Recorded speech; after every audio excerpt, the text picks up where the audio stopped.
Hi guys, based on my experience guys while I'm in Australia, so if you are applying for visa like tourist visa, uh, 6 month 6 month valid, and if you are 6 month valid and while you are in Australia, i-extend ng 3 months, so 3 months or mag 1 year ka dito.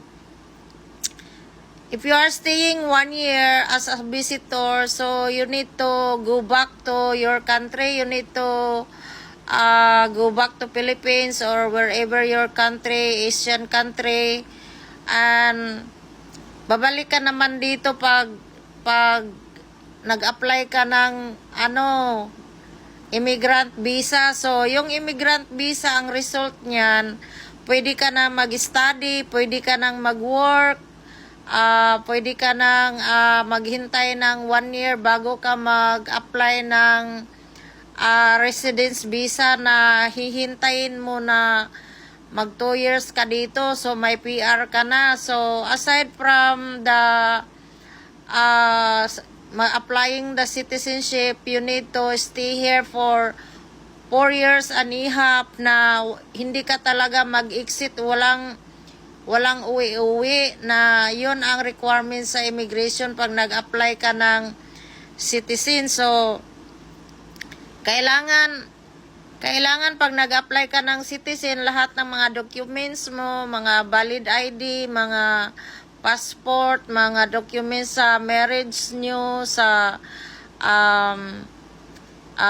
entitled na mayroon kang partner dito, at saka yung may babayaran ka pa doon, yung bayad na ngayon mga 400 na siguro. So while you are in Australia, pwede ka na mag-study na pag may PR ka na, mag-study ka na dito sa study na pangalan niya na TAFE.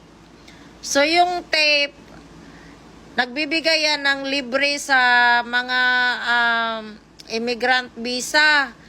Kahit ano pang course na kukunin mo, libre na yun. At saka may part-time kang job, at saka bibigyan ka ng allowance sa government kung ilan lang days yung work mo, or 3 days, 4 days, kasi yung pag nag-aaral ka dito, may 3 days or 4 days kang full-time na para makuha mo yung degree mo. So, kasi dito, pag dumating ka dito guys, kung mayroon kang course sa atin, mag-aaral ka talaga dito. Kahit nurse ang iti-take mo, or aged care, yung caregiver na tinatawag dito ay aged care, certificate 3. So, mag-aaral ka talaga uli dito na with valid sa Australia certificate. So, kahit ano pang kurso mo dyan sa Pilipinas, kukuha ka talaga ng ibang course dito na nagpa-base sa country na may tatak na Australian certificate. So, yun. Tsaka, yung mga currency dito, dollar. While I'm stay here, hindi ko na iniisip yung kung mahal ba dito, or hindi ko na i-contribute yung i-base, i-compare sa piso. Kung anong mayroong magustuhan mo, pag may pira ka, din bibilhin mo. Hindi ka magkimi-kimi, kasi you need to yourself, you need to be beautiful to yourself. Kailangan mong bumili ng damit, kailangan mong magpa-cleaning sa nails mo, hairstyle ka, kailangan mo yan dito. So pag may malaki kang family dyan sa Pilipinas, of course you need to work hard. So yung mga tao dito guys, walang mga chismis, walang mga marites dito, and the place is quiet, nice breeze, and cool.